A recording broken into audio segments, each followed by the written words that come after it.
Bonjour à tous, on se retrouve dans une nouvelle vidéo où aujourd'hui on va construire un terrarium tropical.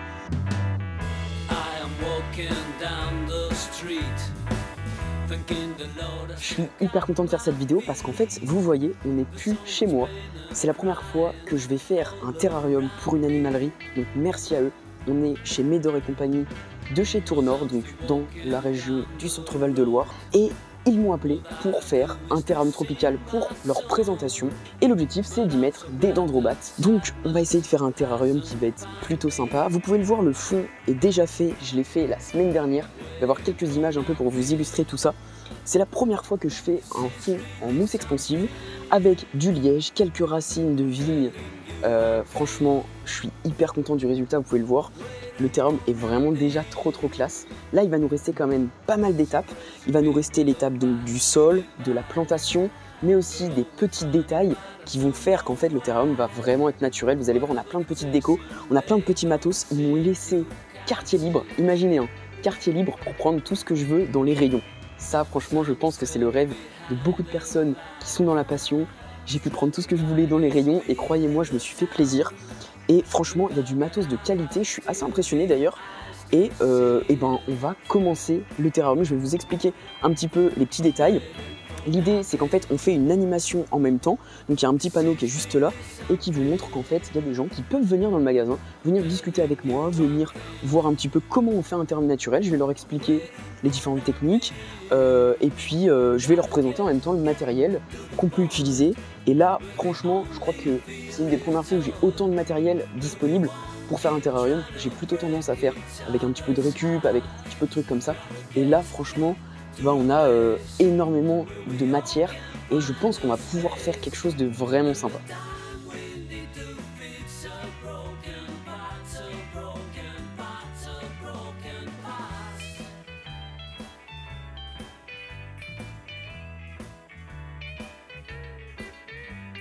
Bon, donc là on vient d'installer les billes d'argile qui vont jouer le rôle de drainage, et puis derrière on a le géotextile qui va permettre de séparer en fait le drainage avec le sol, et donc ça va permettre après de pas avoir un sol qui est détrempé et qui est des racines qui pourrissent ou des choses comme ça. Enfin, les racines vont adorer aller dans les billes d'argile, donc ça marche super bien. Après il y a un géotextile, par dessus on va mettre un mélange de terre, on m'a donné ça. Donc c'est de la coco, j'ai l'impression. Et puis derrière, j'ai aussi de l'engrais pour les plantes, juste là. Donc ça, c'est de l'engrais qu'on va venir mélanger. Je pense que je vais faire un petit mélange. On ira chercher les plantes tout à l'heure. Vous allez voir, j'ai pas mal de plantes qui vont être sympas. Je vais même prendre des plantes d'aquarium que l'on va mettre dedans. Si on garde une grosse hygrométrie, ça peut marcher. Enfin, moi, je l'ai déjà fait et ça marche. Donc je pense que ça peut être pas mal de tester. On a quelques décors aussi. Donc on a des racines qu'on va rajouter. On va essayer d'amener vers l'avant-plan aussi. C'est important. Et on va essayer de mettre des roches aussi, qui vont pouvoir jouer un rôle de, encore une fois, de surface d'exploration différente pour nos grenouilles. Et peut-être que je vais essayer de créer une zone un peu plus humide pour que les grenouilles puissent soit pondre, par exemple, ça peut être ça. Elles vont plus avoir tendance à pondre dans les bromélias, mais ça peut être une zone de ponte. Et ça peut aussi être une zone qui est plus humide et qui va leur servir quand elles vont vouloir tout simplement être dans une zone plus humide.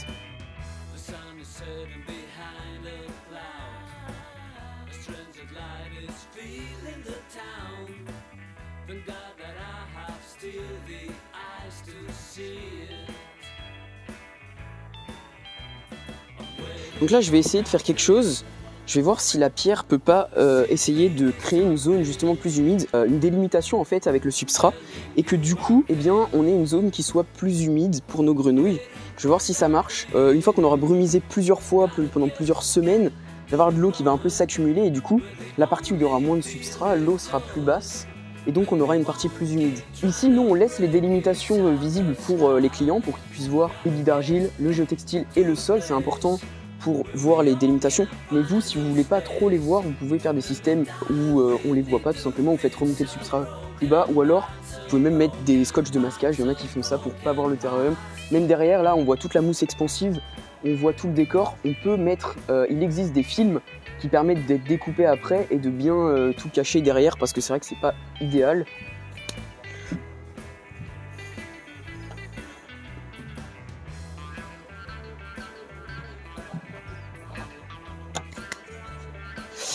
Donc en gros, voilà l'idée.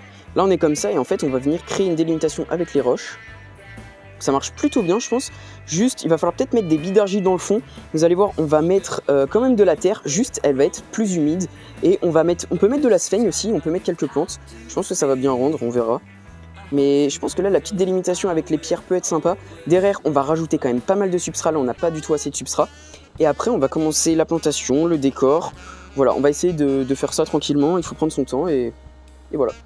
Donc moi je vais pas venir créer de zone vraiment aquatique avec de l'eau, parce que c'est vrai que c'est un sujet qui est un peu controversé. Les dendrobates, c'est pas des très bonnes nageuses. Après moi j'ai jamais fait de partie aquatique, il y en a qui le font, ça marche très bien, il y en a qui mettent même 10-15 cm, ça marche très bien. Maintenant il faut essayer en fait, voilà, mais moi je vais pas le faire là. On va juste faire une zone plus humide ici comme je l'ai dit, et puis derrière bah, on va continuer la plantation. Je vais essayer ça, j'ai jamais essayé, donc on m'a donné ça, c'est de l'engrais, donc on va venir le mélanger avec notre substrat.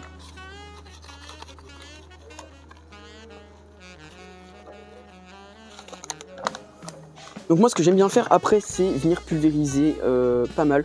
L'important c'est vraiment d'avoir un sol quand même humide dès le début. On va même brumiser sur le fond, on va brumiser partout.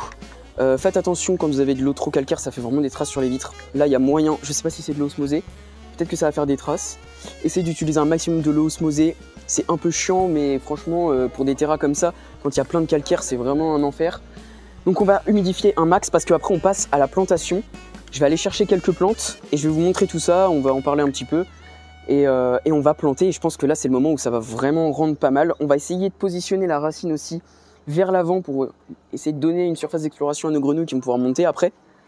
Et ça devrait rendre pas mal. Donc là on va brumiser un coup, sans trop aller sur les vides parce que je sais pas si c'est de l'eau osmosée.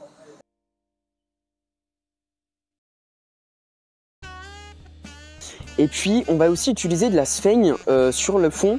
On va essayer de faire des boules de sphaigne, des trucs comme ça, parce qu'en fait le fond c'est de la mousse expansive. Donc la mousse expansive c'est complètement artificiel, donc les racines ne vont pas pouvoir vraiment rentrer à l'intérieur, c'est super dur. Nous ce qu'on a fait c'est qu'on a mis du silicone et en fait on est venu essayer de jeter un peu du substrat pour que ça colle dessus. Mais en soi les racines ne vont pas pouvoir vraiment coloniser le fond. Elles vont pouvoir se mettre sur le liège, elles vont pouvoir se mettre sur le bout de bois. Mais toutes les surfaces comme ça va être compliqué. Après, il y a quand même des petites aspérités qui fait que ça peut marcher. Mais moi, ce que je conseille, c'est quand même de mettre un peu de sphaigne. Ça peut marcher toujours. Après, ça dépend des plantes que vous mettez. Par exemple, on va utiliser des bromélias. Et les bromélias vont pas du tout avoir besoin de ça. Les racines vont être complètement à l'air libre. Et en fait, elles vont juste capter l'humidité dans l'air ambiant. Bon, donc là, on est pas mal. Je vais essayer de placer ma racine. Enlever l'étiquette. Donc ça c'est les racines que j'ai choisies un peu pour tout le terrain. Elles sont vraiment cool et je me suis dit que quand elles allaient être mouillées, en plus il y a le bois qui ressort un peu, c'est vraiment super sympa. Elles sont très texturées, donc il y a beaucoup de texture, ça rajoute vraiment quelque chose de sympa. Le but c'était de mimer un peu comme une racine d'arbre, en fait comme dans le biotope des dendrobates tout simplement. C'est de la racine curl vigne, donc en fait c'est de la vigne et en fait c'est tout simplement très ondulé. Je connaissais pas trop cette racine, j'utilise pas trop ça d'habitude, j'aime beaucoup utiliser les racines araignées ou mangrove. Donc là je vais tester ça, hein. Je pense que c'est sympa, on le voit déjà, c'est sympa. Et là l'idée c'est de trouver la bonne dispo pour que ça fasse un truc sympa. Peut-être même, je peux même la casser, hein.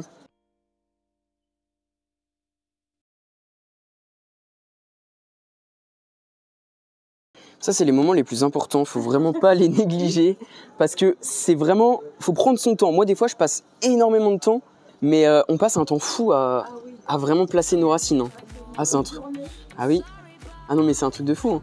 Moi des fois je passe des heures et puis je prends du recul et je fais ah non c'est nul. Ah c'est vraiment sympa quand la racine prend l'eau, ouais. Je vais laisser quand même de la place ici parce qu'en fait vous allez voir qu'on va mettre un lit de feuilles. On va mettre des gousses et ça c'est vraiment important de laisser quand même de la place pour des feuilles, etc.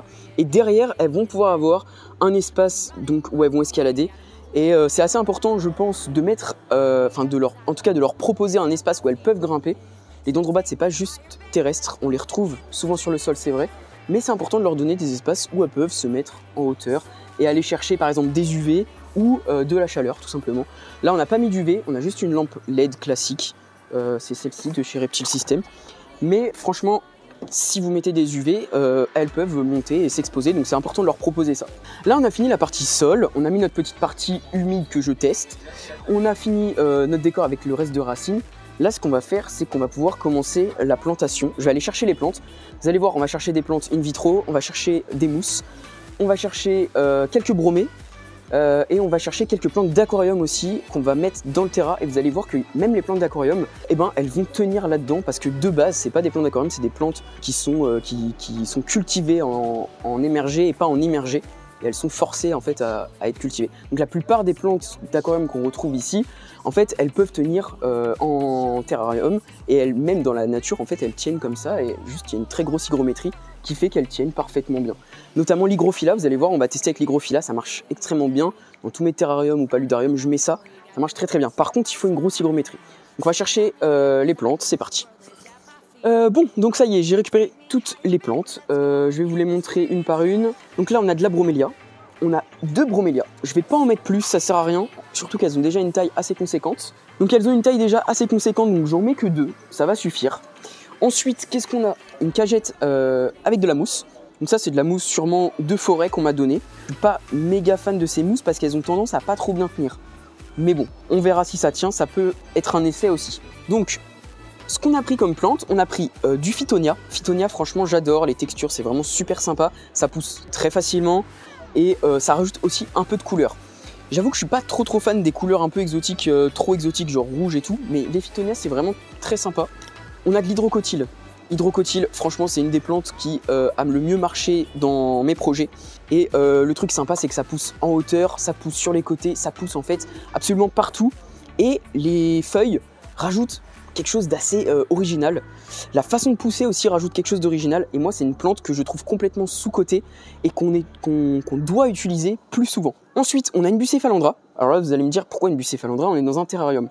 Oui, mais je vais essayer de la placer dans un endroit stratégique pour qu'elle reçoive assez d'eau. On va essayer aussi de lui mettre de la sphaigne pour garder un maximum d'humidité. J'avoue que sur la Bucephalandra, je sais pas trop ce que ça va rendre, mais ça peut marcher et ça peut même très bien marcher si, encore une fois, il y a assez d'hygrométrie. Ensuite, on a l'hygrophila. Bon, l'hygrophila, vous commencez à connaître si vous me suivez un petit peu. L'hygrophila, j'en mets un peu partout parce que ça pousse super bien. Ça fait des grandes feuilles. J'aime beaucoup les plantes qui poussent rapidement. Le problème, c'est que ça demande quand même une taille assez souvent et ça fait des grosses racines. Mais par contre, c'est une plante qui est quand même assez atypique et qu'on ne voit pas si souvent que ça. Pour finir, on a les mousses, mes mousses d'aquarium. Moi, honnêtement, je préfère ça. Je trouve que c'est quand même beaucoup plus stable et ça va pousser quand même très facilement. Et on va venir en fait la mettre dans nos endroits stratégiques pour qu'il y ait le plus d'humidité qui vienne sur elle forcément. Et celle-ci, donc je connais pas exactement la forme. Ça a l'air sympa, on va tester. Là, il va falloir aller assez vite. Toujours dans les plantations, c'est le moment où il faut aller un peu plus vite parce que on a des plantes qui sont très fragiles au niveau de la sécheresse. En premier lieu, je pense qu'on va choisir l'emplacement des bromélias, c'est le plus important parce que c'est elles qui vont prendre le plus de place et c'est elles qui vont un peu structurer le terrarium. On enlève complètement la terre et après, ça va pousser tout seul. Il faut juste avoir une bonne pulvérisation les premiers jours pour que les racines s'accrochent sur les branches. Elles vont le faire toutes seules. Et puis après, si ça pousse bien, vous allez avoir des rejets, vous allez avoir des fleurs comme celle-ci. Donc celle-ci, on va essayer de la caler quelque part.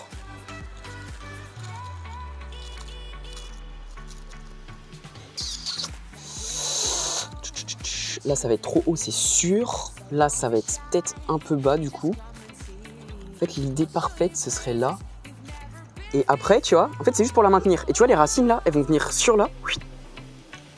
Donc là, c'est pas mal. Et puis, du coup, maintenant, bah, on va planter notre petit hygrophila.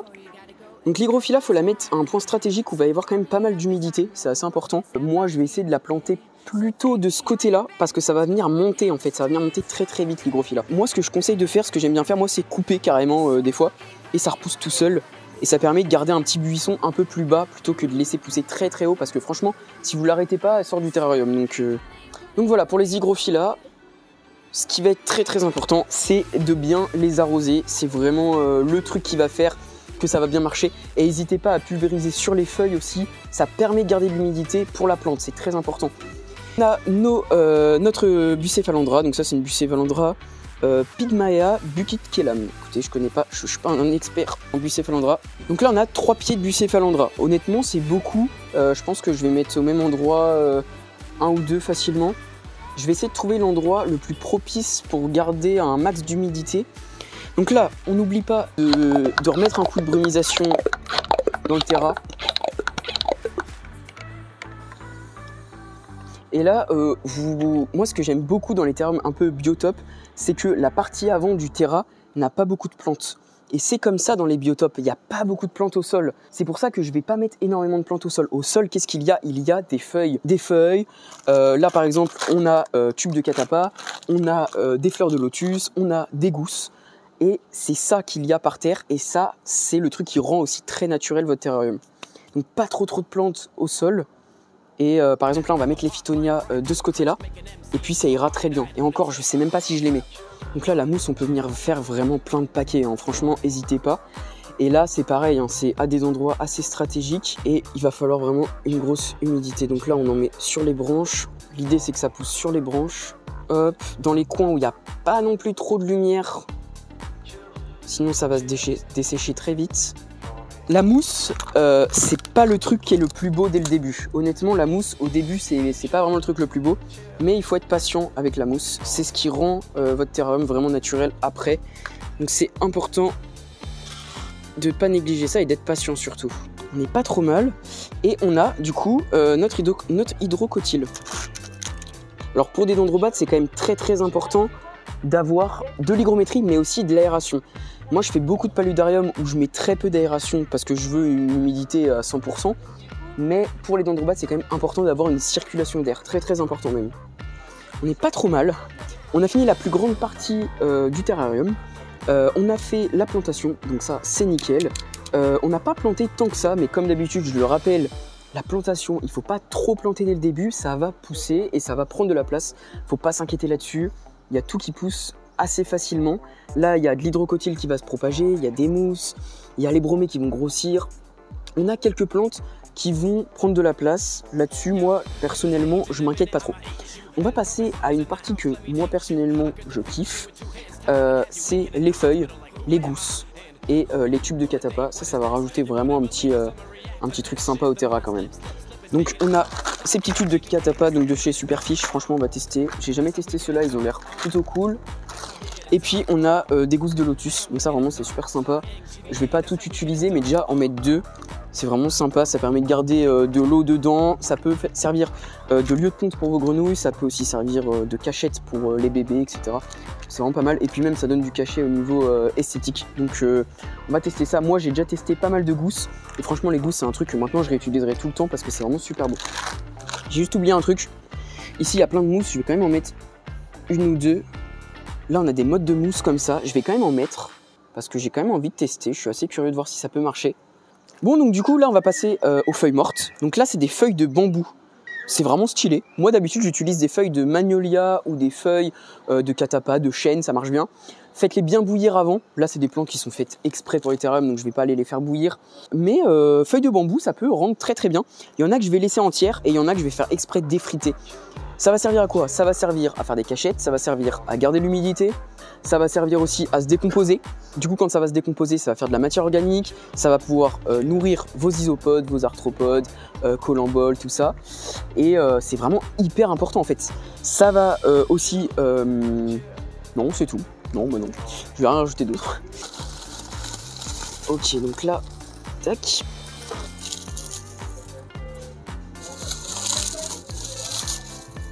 Et comme je l'ai dit, dans la forêt, au milieu naturel, il n'y a pas tant de plantes que ça au sol, parce que il n'y a pas beaucoup de lumière qui arrive au sol en fait. Ah, c'est pas mal comme ça. Et puis quand ça va commencer à être très humide, les feuilles vont commencer à se décomposer, à être moins dures, à être plus souples, et ça va encore mieux s'intégrer dans le sol, mieux s'intégrer dans le terrarium, et c'est là que ça va être vraiment sympa. Donc là, j'ouvre un paquet de fleurs de lotus. Je pense que je vais en utiliser que 2. Et puis après on va utiliser un paquet de tubes de catapa. Donc là les fleurs de lotus c'est vraiment tout léger, hein, c'est vraiment tout sec. Et on va venir les disposer un peu comme ça. Venir faire passer une petite feuille dessus. Puis on va en mettre une deuxième. On va la mettre sur le devant plus. Voilà. Et puis du coup les tubes de catapa. Ça c'est cool mais on peut voir qu'il y a quand même des aspérités donc pour des cachettes. Et encore une fois des retenues d'eau. C'est vraiment important et pour vos arthropodes, toute la microfaune, je pense que c'est essentiel de mettre des gousses. C'est vraiment un endroit qui va être colonisé facilement en fait. Niveau déco, je crois qu'on est bon. Je vais peut-être essayer un truc. Hop, regardez ce que je suis allé chercher. Une petite microzorum. Ça c'est pas mal, j'avoue que j'avais hésité à en prendre une parce que ça a tendance à grossir vachement. Dans mon paludarium ça prend beaucoup de place, mais je trouve que c'est vraiment hyper joli comme plante. Et puis encore une fois c'est assez atypique là, le terrarium est quand même assez atypique niveau plante. Ce que je vais juste faire avant, c'est que je vais remettre un coup de brumisateur parce qu'on a des plantes qui ont besoin de beaucoup d'humidité quand même. Et vous allez voir à la fin, on va mettre un très gros coup de pulvé parce que vraiment il faut qu'en fait tout le sol soit vraiment détrempé presque.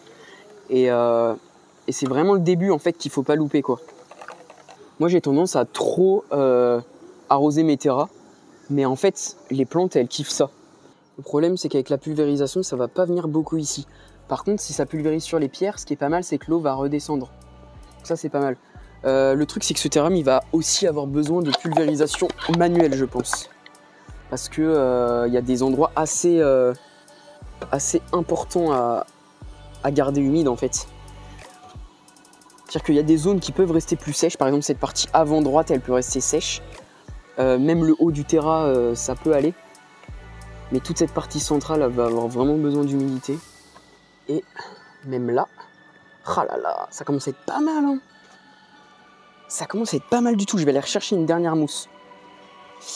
Bon bah on est pas mal. Au niveau du terrain là on est pas mal du tout même. Le rendu est vraiment top, je suis plutôt content. Le décor franchement il est vraiment cool. Et on a un rendu qui est plutôt naturel, donc c'est pas mal du tout. Maintenant ce qu'il va rester à faire c'est mettre la microfaune. Donc on a des colamboles et on a des clopores tropicaux. C'est important de faire ça dès le début et ça peut faire une nourriture supplémentaire pour vos grenouilles. C'est même assez important et puis même ça va rajouter de la vie pour votre terrarium, ça va aérer votre sol pour les plantes, ça a plein de bénéfices qui sont vraiment importants en fait. Bon donc du coup ici on a tous nos colamboles, donc là il y a vraiment une belle boîte hein. Et on va venir les mettre dans l'habitat.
Bah, ça montre qu'en fait les magasins ont aussi envie de faire des trucs naturels et de penser au bien-être. Là on a quand même pas mal de trucs qui sont vachement cool et moi j'ai hâte de voir ce terrarium dans quelques semaines aussi, c'est ça qui va être très cool. Et on fera un update dans 1 mois ou 2 pour voir comment a poussé le terra et voir et bien tout simplement les petites dendrobates à l'intérieur. Moi sur ce, je vous dis à la prochaine dans une prochaine vidéo.